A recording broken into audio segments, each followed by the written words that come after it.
Good afternoon, everyone. Welcome to another Webinar Wednesday, Active Learning in the Adult Education Classroom. Thank you for sharing your Wednesday afternoon with us. I'm June Rawl. With me today, facilitating our webinar, is Jenna Moniz, the Department Chair for Pre-College Academic Studies at Broward Technical College, part of Broward County Public Schools. No matter what we talk about, we always have to remember the Florida Adult Education Curriculum. But before I get started with that, Jenna, let's go back and let me remind folks about the option of asking questions.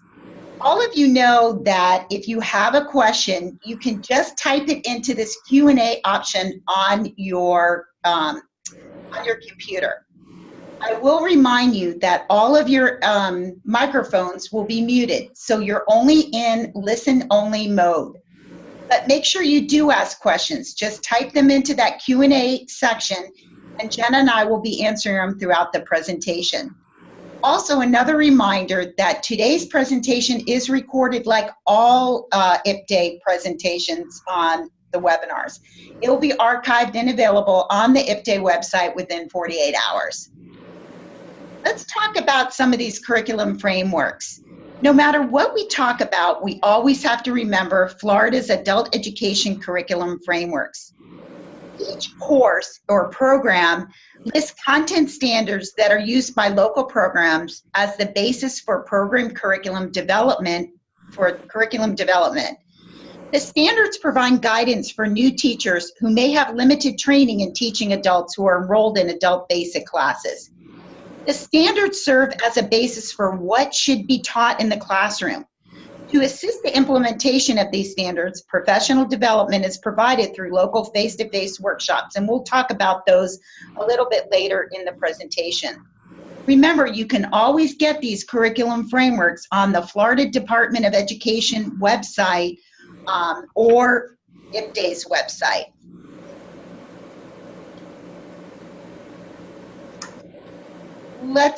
Okay, Jenna. Hi, Jen. When we talk about active learning strategies, we know that this can really help accelerate the learning process and produce better academic outcomes for our students. And we know that the benefits of this are really endless. In addition to that, we know that there's evidence that active learning approaches promote learning for all students, and that it's really an effective tool for making the classroom more inclusive. I really thank you so much for presenting this to us today, and I look forward to, like the rest of us, to learn something new and then go out and really apply it and teach it. So we really, really are happy that you were able to present this today. So without further ado, let's get started on today's webinar. Jenna, I'm going to turn it over to you. Thanks so much, June. I certainly do appreciate the warm welcome and introduction. I'm so excited to be here with you all today. If it's okay, I'm going to go back to the curriculum frameworks for just a minute and kind of piggyback off of what you were saying, June, regarding the curriculum frameworks. They really, truly are, just the way their name is stated, our frameworks. They're our guide. They are our curriculum. One of the guidelines that we use within our school is, a question that we'll often bounce off one another is, if we were to remove all of the books from the classroom, if we were to remove all of the TABE books and the GED books, etc., from our classrooms, could we still teach our classes? The answer should be yes, because based on these frameworks, these are the standards with which our students should be. These are the benchmarks, the guidelines that students should be learning to. So not necessarily our books. We should be considering our books resources. So I'm so glad that you piggyback off of the frameworks. As we all know, they were built on the College and Career Readiness Standards that came out of OCTAE a few years ago. The GED preparation standards were the first that were released. The ABE standards shortly followed, and AAAE, and they're all aligned to the College and Career Readiness Standards, and very important for us to be following. So hopefully you all have this bookmarked. And that it is a part of your guide. We actually drop them into our syllabi that we give to our students. Anytime a new student comes to our school, they get a syllabus. Within the syllabus are the standards for that particular course. So truly, truly important and should be our guide, and the resources, the books we look at as resources. So as you stated, June, today we're going to be talking about active learning in the classroom, the adult ed classroom. What that looks like, what that feels like, what that sounds like. We're going to talk about input and output and focus specifically today on input. So you talked a little bit, June, about what the definition is of active learning. And active learning, just the way the definition sounds, is learning that engages students. It's experiential learning. It's learning that allows students to do and to learn through doing versus being passive learners. So rather than having the teacher be, you know, the holder of all of the knowledge and the students being the receivers or the receptors of all of the knowledge, we really want to pull students in to be counterparts, to be our partners in this learning process. In other words, rather than being, and I'm sure a lot of you have heard, you know, the saying, you know, we've got to get away from being the sage on the stage and become facilitators of learning. Well, this is where active learning actually comes in. So just like the definition says, it's learning that involves the student being active. So let's talk about what that looks like and what some of the roadblocks might be with regard to adult ed. Some of the things that we sometimes hear coming up is, you know, in adult ed classrooms, and I think that we've moved away from this model in a lot of regards.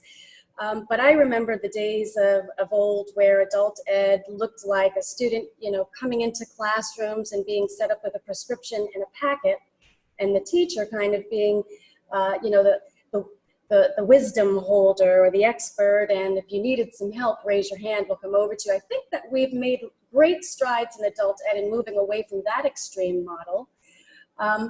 But a lot of our students, and I don't know if this is the same for you all out there, but a lot of our students, specifically students who come from other backgrounds, who may be coming from other countries, are used to being more of a passive learner, sitting and listening to lectures, taking notes, raising their hand and only answering when being called upon, and the teacher being the absolute expert. So that might be a roadblock in terms of not just the teacher, but also getting students comfortable with becoming more engaged and more active in their learning process. Not sure what class sizes look like out there. Our classes range anywhere from 15 to 20 students to 45 students in some settings. So that might be something that can be seen as a challenge. And then, of course, preparation time. Specifically with classes, our evening classes, our teachers don't get as much preparation time. But what I'm here to share and here to really impress upon is the idea of making the investment in preparing for active learning opportunities. If we make the investment, we truly will see the payoff in the long run. So let's jump in. Let's talk a little bit about what it looks like when we're learning new information, when new information comes in. So here's an icon I like to take a look at with regard to input and output. Take a moment just to take a look at that. If you look at input on the left and output on the right, oftentimes in an educational setting, in a learning setting, input, meaning information coming in, which is obviously our receptive channels, receptive learning, tends to come in through listening or reading, if you think about that. And then output often looks like a student speaking or writing.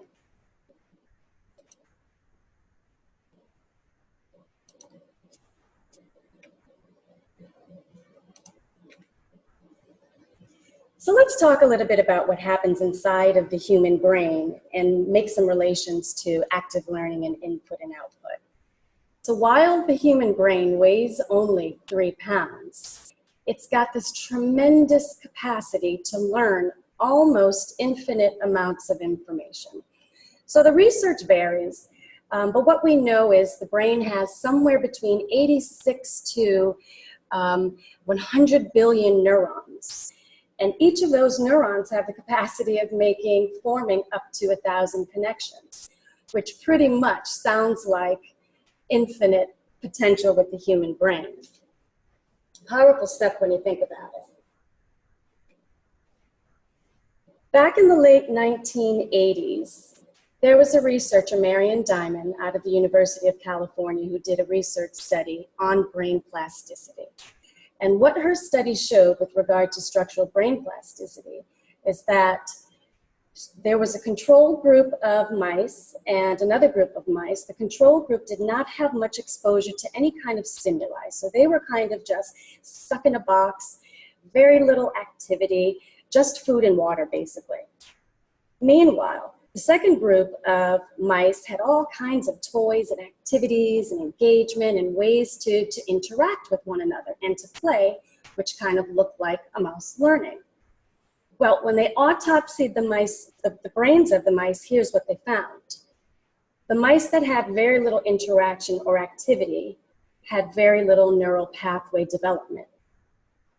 If you look at that picture toward the top, it kind of looked like what the brain autopsy looked like.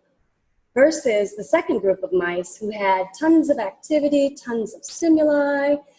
What the researchers found, what Dr. Diamond found, is that their neural pathways were much more formulated, much more dense. So you see that goes back to, and these are pictures of actual neurons, these are pictures of what the neural pathways look like.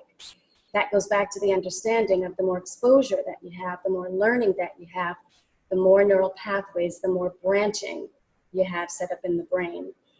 So kind of a scientist's brain joke is, you know, what we want for our students is for their brains to become more dense, meaning we want them to be able to develop increased and close to infinite neural pathways, which is the picture of the branching toward the bottom of the screen.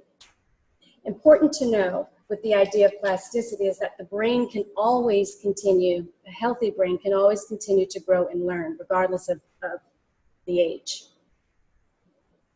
So we all know this guy, right? The same Dr. Diamond had the opportunity to autopsy a piece, a sliver of Albert Einstein's brain. And if you put 2 and 2 together, it's pretty obvious what she found. Neural connections, neural pathway connections that were off the charts.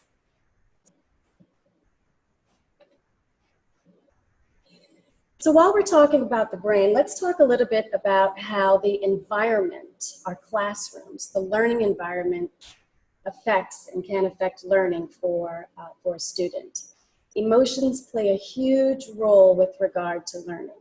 So this is a really zoomed in picture of a synapse, neural connection. So this is a picture of a dendrite connecting to another axon, which means learning.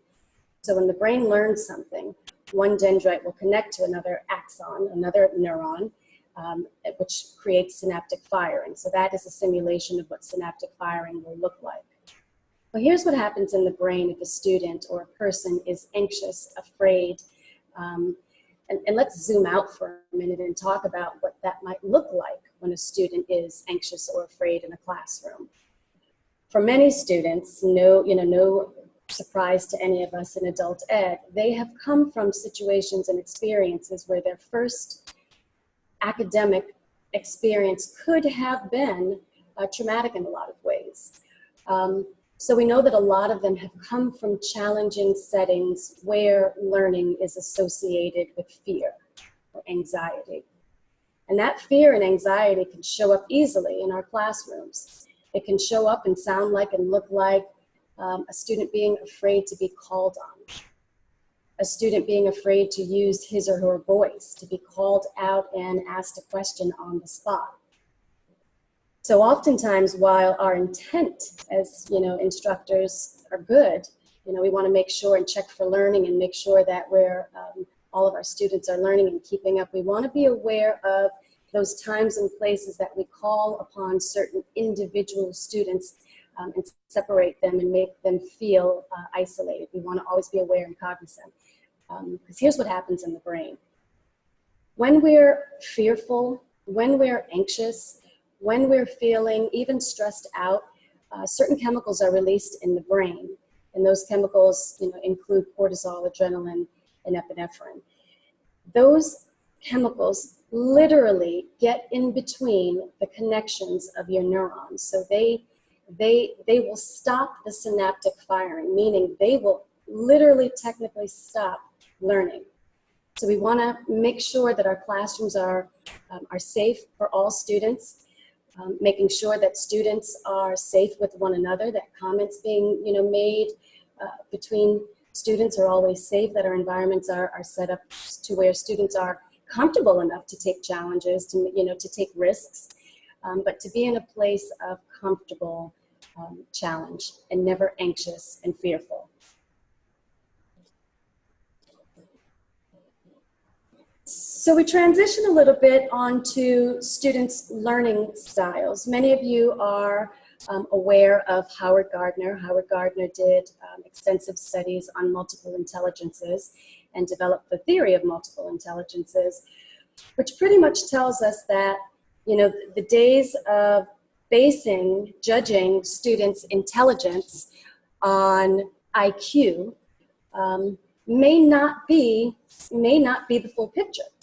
We want to be able to look at a student as a full person and look at all of their qualities and look at all of their talents and see them not just as talents and qualities, but actually as intelligences. So Howard Gardner's theory included the fact that a person who is very talented with their body is actually an intelligence. It's not just a skill. So we want to look at the student as a whole. You probably have heard of this theory before. There are lots of surveys out there that you can take. It's actually one of the first lessons that I teach to students is on multiple intelligences, not just to see where they are and what their preferences are, but also to bring home that idea to them that, you may not have showed up as the top scoring student on the verbal linguistic and the logical mathematical tests that we've assessed you on all of these years. But I'm sure there are other ways that you show up as intelligent. If you are really good communicating with other people, that is actually an intelligence. That shows up as your interpersonal intelligence. So, I highly recommend that you do one of these surveys, profiles, if you haven't already, on multiple intelligences, not just for yourself to see how you show up as an educator, but also for your students so they can see how they show up as learners.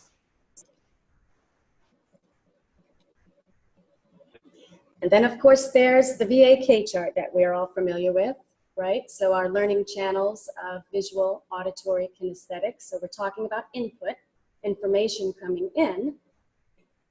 So we know that information comes in verbally through our hearing. We know that information comes in auditorily through our hearing, and visually through sight, and kinesthetically through tactile, through our touch.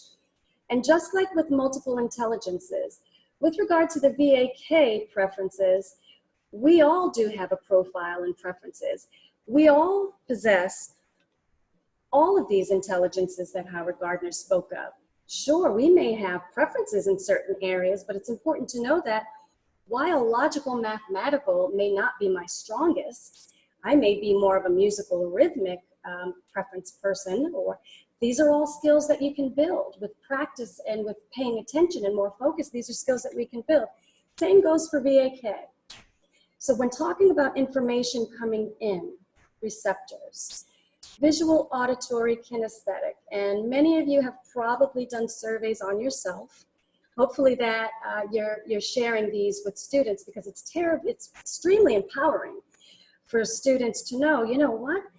My preference is to learn through listening. I'm highly auditory, or my preference is to learn through doing. I'm a highly kinesthetic learner. So take a look at the setup in the right side of the screen, starting with VAK, meaning that student may be highly visual, then auditory, then kinesthetic. Think about yourselves as learners for a moment. Do you have a preference that would come maybe kind of your first, your secondary, your third? In other words, if you love to learn, if you prefer to learn through touching, through feeling, through building, first and foremost, then your strongest preference would be kinesthetic. So take a moment just to look over the VAK, VKA setup. And if you feel inclined, in the Q&A box, type in what you think your setup is, what your profile is. So is it VAK? Is it KVA? Is it AKV?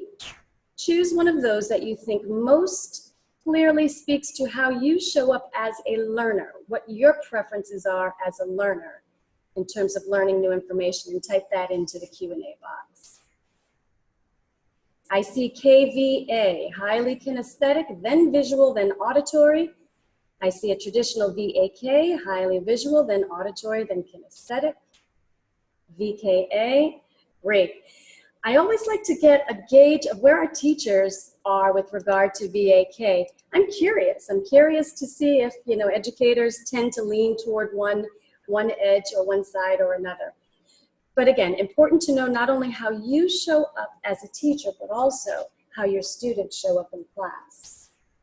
The bottom line here is that we're all very, very unique learners. I loved a quote that Bill McBride shared recently at the ACE conference. I was fortunate enough to be able to sit in on a presentation by him, and he shared something that we probably have heard before, but it's always good to remind ourselves that we teachers tend to teach to our own brains. We're going to show up, typically, teaching in the way that we prefer to learn. But the brain is as unique as a fingerprint, and we all learn in very unique ways. So it's important that we don't just teach to the way that we like to learn, but that we teach to the way that students like to learn as well.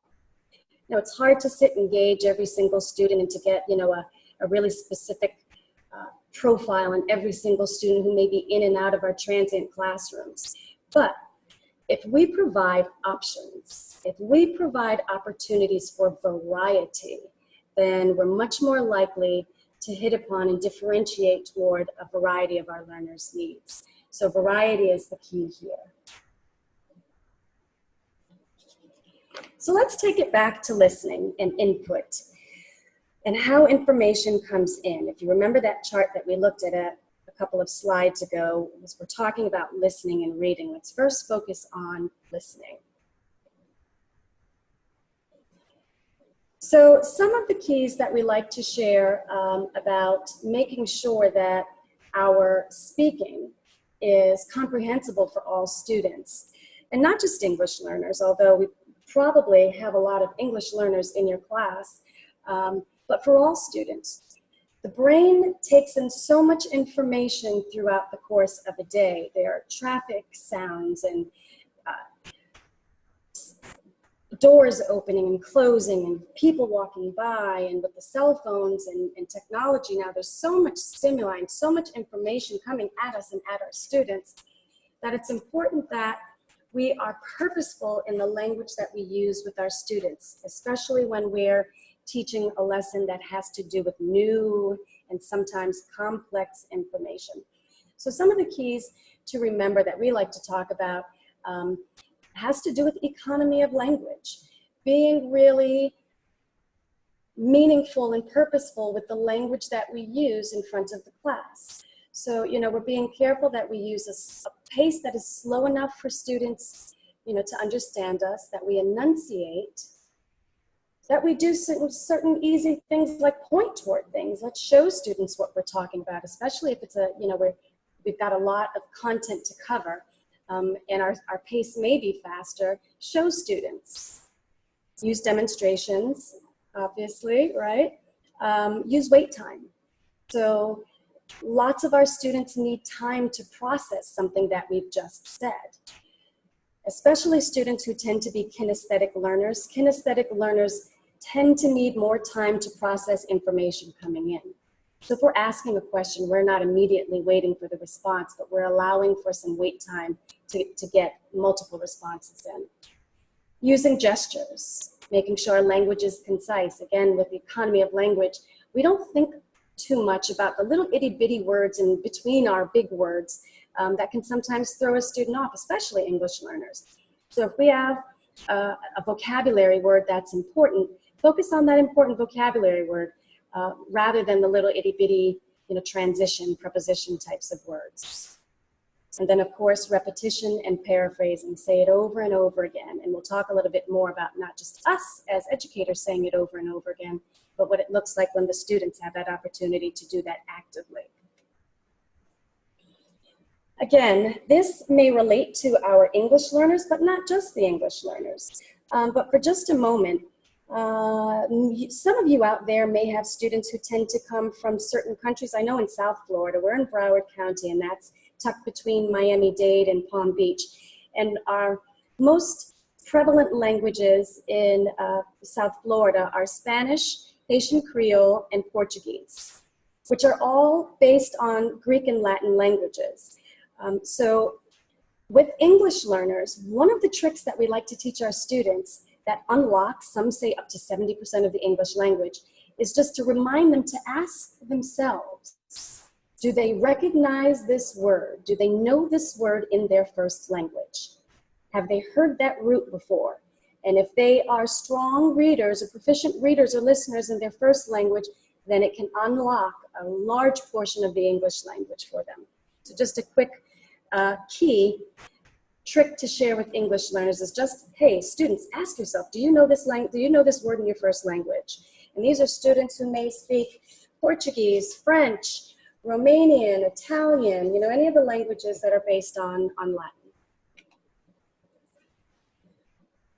So let's talk a little bit about listening and information coming in. We just mentioned some tools that a teacher can use to make sure that what they are saying is clean and concise and comprehensible. The next step then, to make it active, is get the student engaged. Let the students do it. Let the students talk about it. So I've shared a portion of information. Now I want to make sure that students not only know it and comprehend it, but can get active with it. You may have heard of whole brain teaching run by Chris Biffle. There's a picture of Chris Biffle on the screen here. If you haven't, jot that down, make a note to go and look up whole brain teaching. There are tons of ideas and strategies that help to bring learning to life, that make learning active. I'm going to share with you just briefly a couple of minutes, couple of seconds of what one teaching strategy called Teach OK can look like, and then we'll talk about it.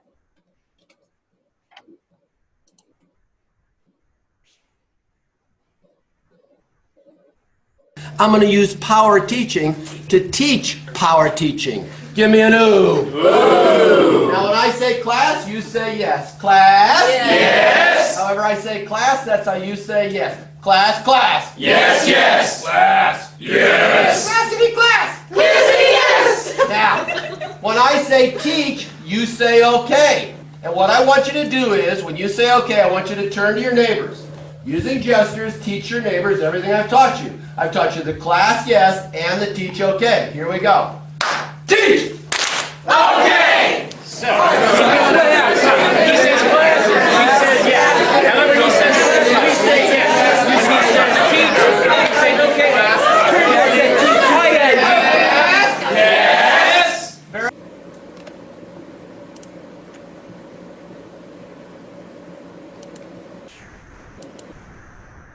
Okay, so I'm not going to play the entire video, but please take a moment later on to go back to that. That is Chris Biffle. I've got the URL here, the link at the bottom of the slide.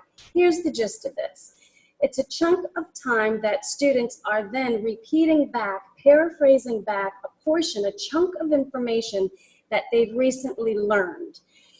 What's very cool about this strategy is that it engages large portions of the brain.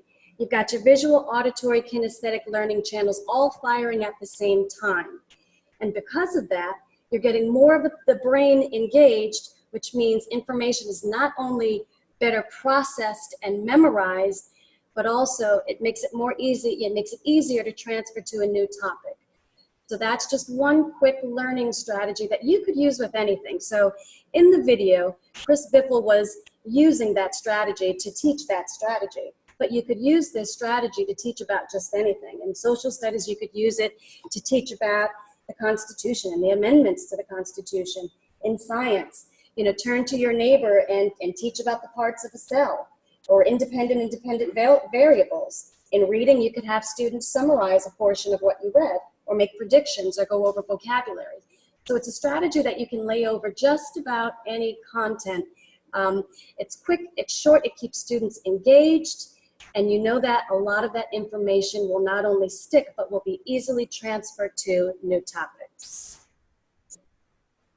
And then again, this pyramid, many of you have seen before, but it just, again, reiterates the fact that lecturing to a student and teachers talking the entire time, whole group, is the least effective way of students not only memorizing, but transferring new information. Toward the bottom, you see that 90% of students teaching others. The best and most effective way for a student to learn is to become the teacher, is to teach other students, or to teach the class for that matter. The idea here is that we're providing a variety.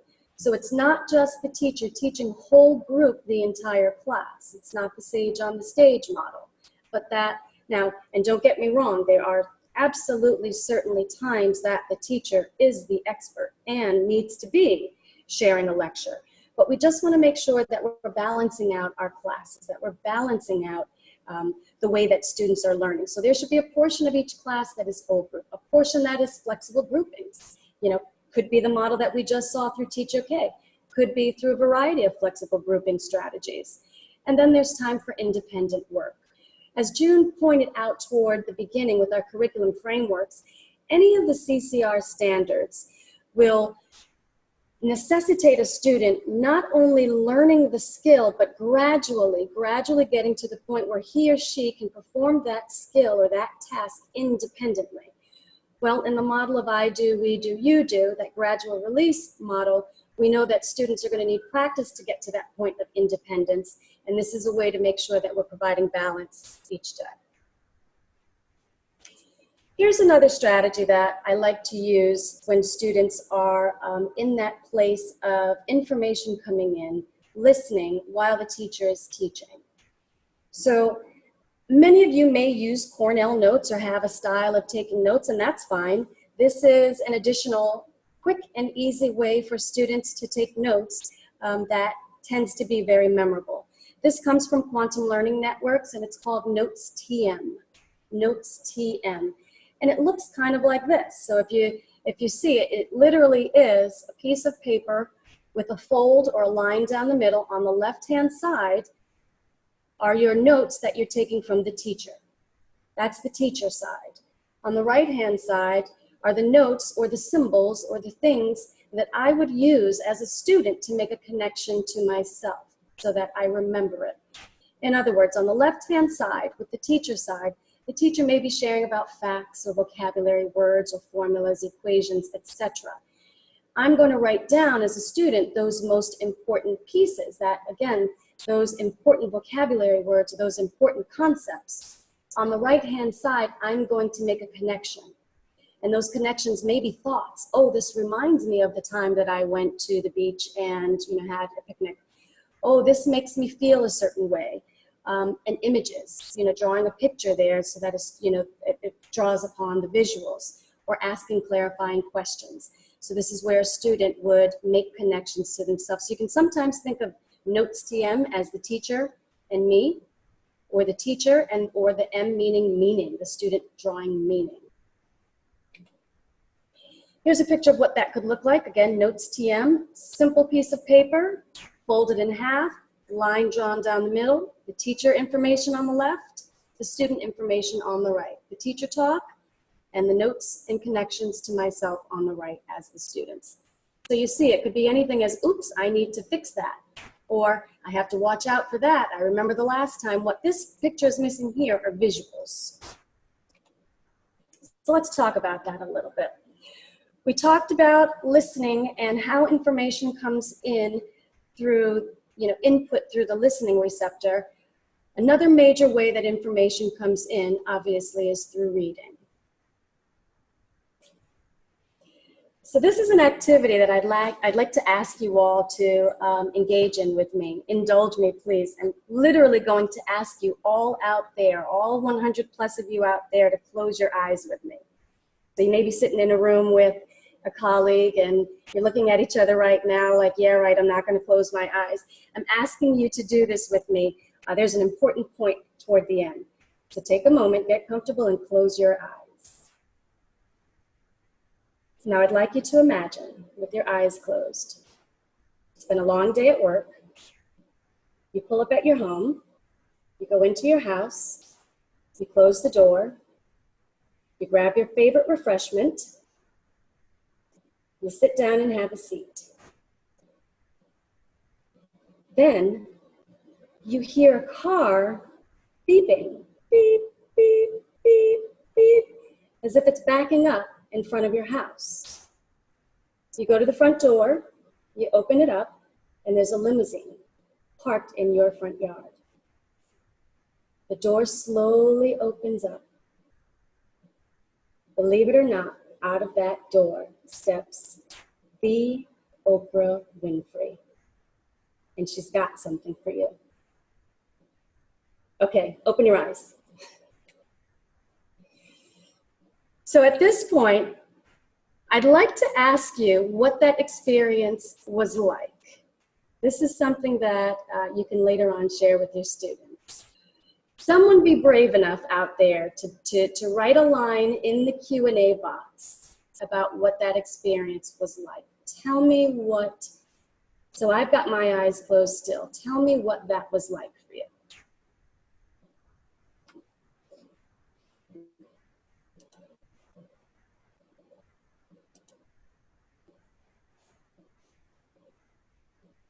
So I see, I'd be afraid of cameras.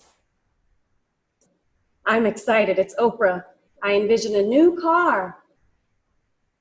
I'm too tired to be excited. I love it. So here's what I'd like you to consider. Did any of you out there, as your eyes were closed, did you, in your mind, see pages of a newspaper or pages of a book? Did you see text? Text that would sound like O-P-R-A-H, Oprah, P-U-L-L-E-D, pulled up. Did you see text in your brain as if you were reading a book? Type yes if you did. Type no if you didn't.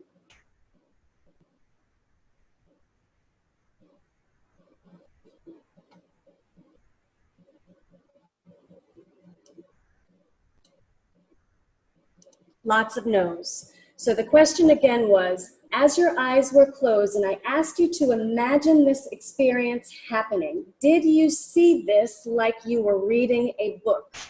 I haven't seen a yes in the chat box yet, in the quick Q&A box yet. I see a lot of no's, no's, no's, and that is typical.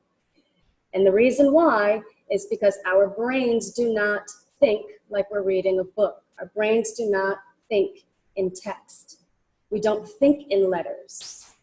We think in images. We think in visuals, like a movie. So one of the things that I learned and always remember from working with Quantum Learning Network is the idea that you cannot comprehend until you visualize. Without visualization, there is no comprehension. So this is extremely important when we talk about reading, because our students, as we ask them to read these long, complex pieces of texts, have to go back and make meaning, have to be able to draw a visual like they're seeing a movie, and many of them don't know how to do that.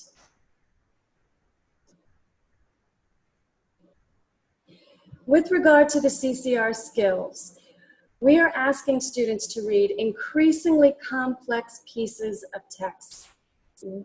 A book that we used to see at the 3rd grade level is now at the kindergarten level. A book that you may have seen at the 12th grade level, you'll now see in the 9th grade. We are bumping the rigor up and asking all students, we're going to see this when the new tape is released. We're asking students not only to read more, but read with more complexity. So it's going to be even more important for us to help students bridge that gap. Take a piece of complex text and make meaning out of it. And if they're not able to draw visuals, they're going to be in an experience that many of you have probably experienced many of times. How many of you out there have, you know, spent 10 minutes flipping through pages and then look up and realize, oh my goodness, I have no idea what I just read. Well, that's what's happening. You're not drawing, you're not making meaning through visuals. So it's important that we're able to show students how to do that. Again, this is just one of the anchor standards with regard to reading, but if you look at the top, we're asking students that they read and comprehend complex literary and informational. We know there's going to be far more informational text than in past. Informational text, not only proficiently, but independently. They are going to have to master these texts and tasks on their own. So that goes back to the importance of I do, we do, you do, scaffolding to the point where they can do this independently.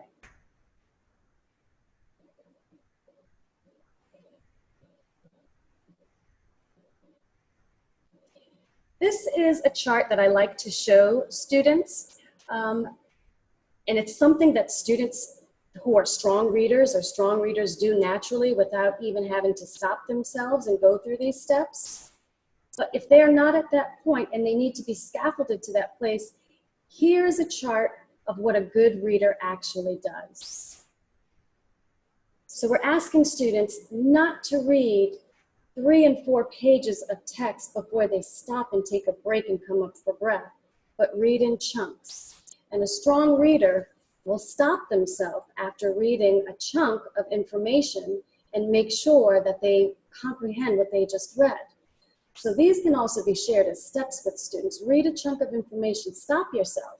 So we're talking about metacognition. We're talking about the reader looking at themselves as learners and realizing, wait a minute, I've got to stop and pause and ask myself if I even understood what I just read. So stop yourself after a chunk of information, ask yourself those critical questions. Who was this about? What just happened? Where was that? Why did that happen? How did it happen? You know, and these are steps and questions that may seem laborious at first, but a student will become more, this will become a quicker and quicker process. It's not going to take a long time every single time. They will become natural, more natural and quick at it as they practice with it. But we're asking students, after chunks of information, clarify what you just read. Take the step to summarize what you just read. If you can summarize a good portion of what you just read, then there's a good idea, there's a good chance that you understood what you just read. And then, of course, coming back to visualizing. Make a picture of it in your head. Record what you just wrote. So that's where marginal notes come in. Maybe that's where your note-taking comes in. Take note of what you just read. Make a connection to it. And then, of course, reteach. So if you've read something complex, stop there. Turn to the person next to you. Get a new partner. Tell them what you just read about. Ask them questions. You know, quiz each other in a way that's safe. Because the texts that students are going to be reading more and more are going to be more implicit, less explicit. They're going to have to read between the lines. The author isn't always going to tell them what they want to say. The student is going to have to use that critical thinking, reasoning, right? Reasoning through language arts, reasoning through mathematics. Social studies questions are going to be, what do you think the stronger argument was? And the author isn't going to say, here's my argument. They're going to have to read between the lines and draw implicit meaning. So we're going to have to show students how to get there and scaffold them little by little.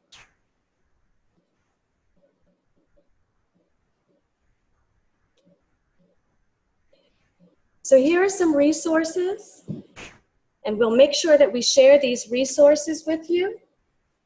But these are lots and lots of activities that you can do in the classroom that make learning active and engaging. So we talked a little bit about engaging with text and marginal notes and students stopping and asking themselves clarifying questions. This is actually a chart that we'd be happy to share with you. And I'd like to get your feedback right now with regard to either listening or reading, and how you think that you show up as a teacher and how your students may show up and some of the connections that you've made here.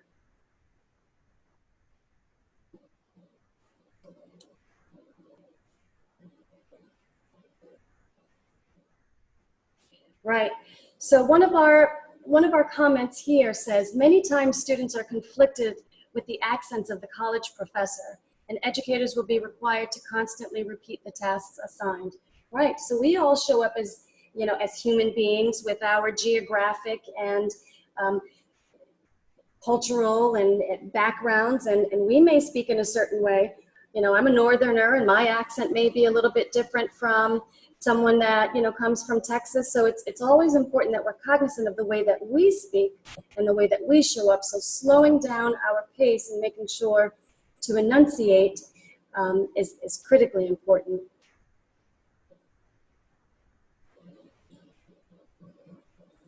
Another great comment, listening requires students to be active. I also think that educators become more creative. I couldn't agree with you more.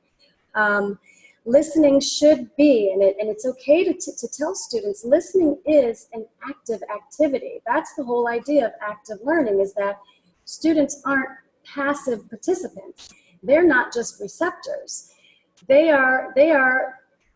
should be driving the process, actually. They should not only know what their preferences are and how they show up as learners, but take the initiative to be curious about new information. And it's somewhat up to us to help spark that curiosity and motivation.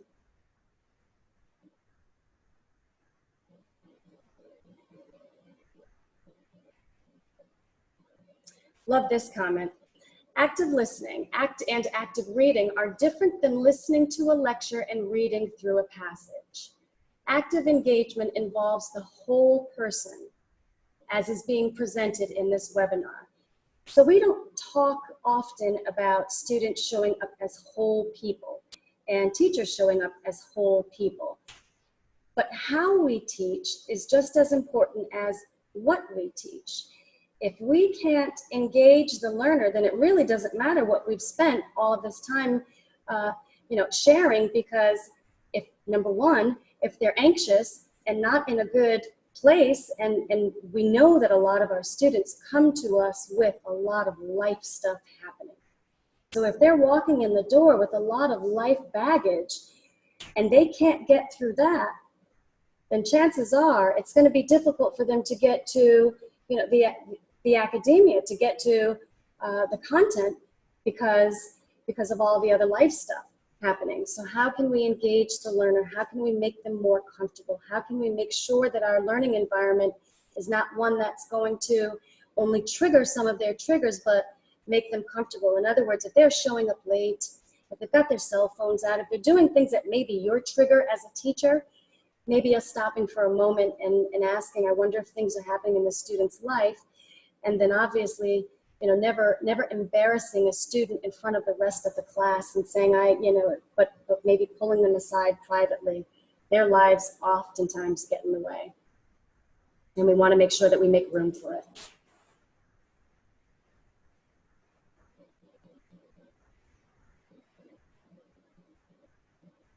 Very true. Most of our students show up with little experience with critical reading, listening, and learning, which was a big part of the reason, right, why the assessments, our new GED assessments and any other assessment that's aligned to the CCR standards from here forward, are going to have to do with critical thinking, with reasoning. That's why reasoning through mathematics isn't just called math.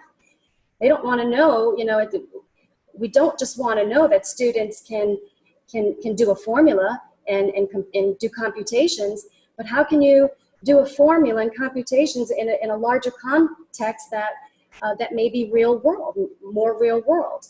And students aren't necessarily taught how to think critically. And do they have the grit and stamina to keep at it, to stick with it, and to try to figure it out?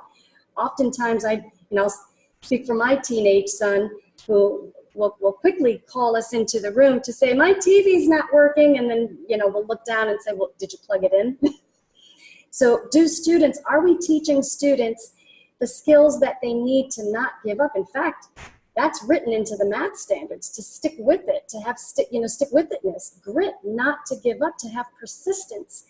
Persistence has to be taught.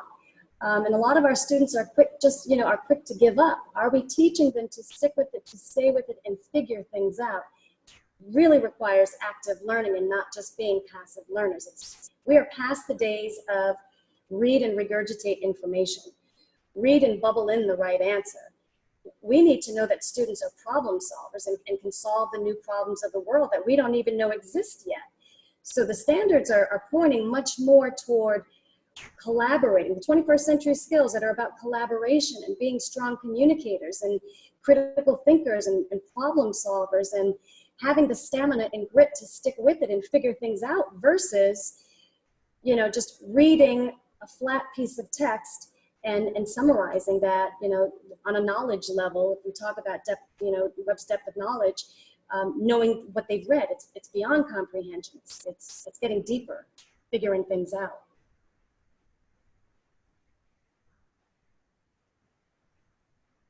Sometimes you have to make mathematics relevant, so it is okay to go off the script. Could not agree with you more. And if you all are in a similar situation that we are in, many of our students show up at the door and they are petrified of math.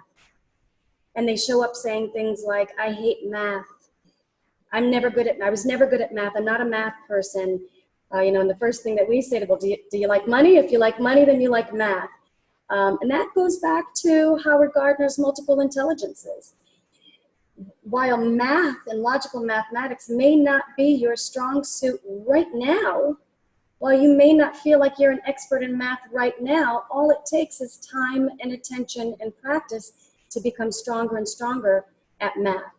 And yes, that math shouldn't just be isolated skills. We're not just multiplying and dividing and doing quadratic equations just out there in the air without connection to real life.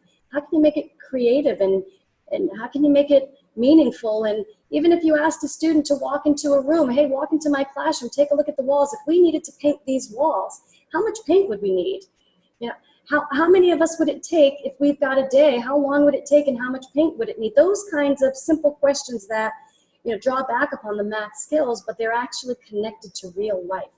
And we're finding more and more, especially with millennials, younger students want to know why.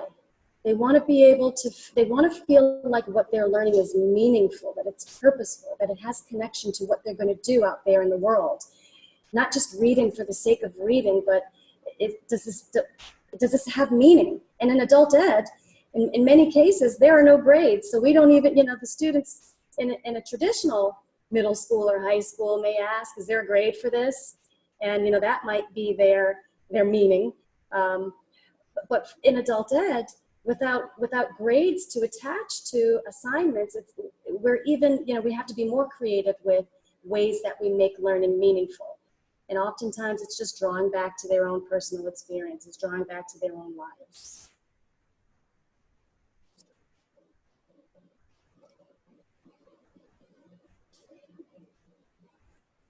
Oh, I love this comment. Often learners have some knowledge or experience with the subject that they are learning. To build on what they know, give them some control over the content and to validate their expertise. Give them some control, which means we have to release control in the classroom and validate their expertise. And that to me is the heart of the definition of active learning. As a learner, you're showing up as a participant here. You're not an empty vessel walking into a classroom ready to fill that vessel with information that I, as the teacher, am going to fill, you know, and the only holder of knowledge. Everyone is, and especially in adult ed, everyone's walking in with some life experiences. So let's draw upon that experience and let's call that expertise. And, you know, let's empower students to pull their own experiences into class and make it more creative. But yes, you're right. It does mean that we've got to release some controls in class. And some of what we may be leery of is noise level. Will it get too noisy? Will I lose control of the classroom? Will cell phones start to come out? Well, if that's the case, then maybe let's use those. Back to that teach okay strategy. If you've got younger students like we do, they are always on their cell phones, and I don't know what they're doing. Are they Instagramming? Are they Snapchatting? But Snapchat is something that is very popular with young students. That is a group text. So, rather than Snapchatting selfies and pictures of themselves, in their outfits that they showed up in today, maybe they can Snapchat reteaching something that they just learned in that group text. Maybe it's a competition. Maybe there's an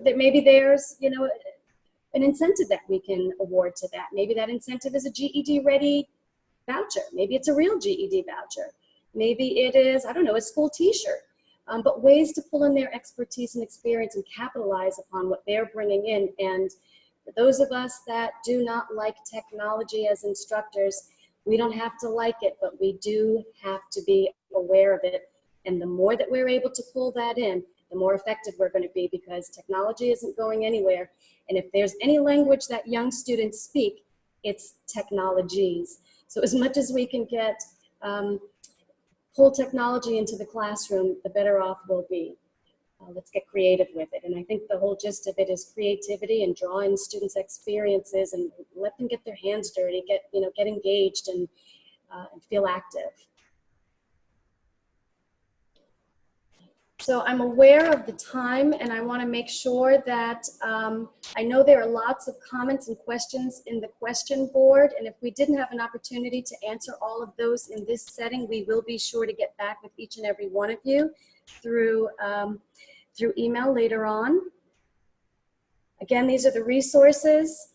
We will post this PowerPoint in addition to a number of other resources that we encourage you to use in your classrooms. This is my contact information. Feel free to pick up the phone, give me a call, email me. Again, this will be all in the PowerPoint, and I want to make sure that we give June an opportunity to talk about some of the professional development opportunities that are coming down the pike. Jenna, thank you so much. I mean, looking at the chat bar and the Q&A, you're getting a lot of great feedback. So thank you so much for offering all of these great tools and strategies that we can implement right into the classroom. My pleasure. So I wanted everyone to know that we're having a part 2 to this webinar, and it's scheduled for Wednesday, December 6th. At that point, we're going to dive into more of these instructional evidence-based strategies and techniques so that practitioners can walk away with ready-to-go applicable materials that they can use in any adult education setting. So don't forget to register for that part 2 coming up on December 6th. IPDAY will be offering some face-to-face workshops. We'll load them onto the IPDAY website probably by the end of next week, definitely before the Thanksgiving break. But some things to look for are some GED trainings, particularly focusing in the area of social studies and science. We're going to go out and do some reading workshops, which are evidence-based literacy strategies for adult education in reading. And then we're going to go back around again and do some mathematical foundation strategies and some face-to-face workshops that are focusing on classroom instruction. There's going to be some PD that's going to be offered just for people working in the correctional facilities. We get a lot of people that are following IPDAY and have requested this. And also there's going to be some trainings on CASAS e-test testing. So if you are interested in having a workshop that will focus on offering the e-test for CASAS, just send me an email and we'll make sure that we get one close to you. So before we leave today, we really would like to have your feedback. It's really important for us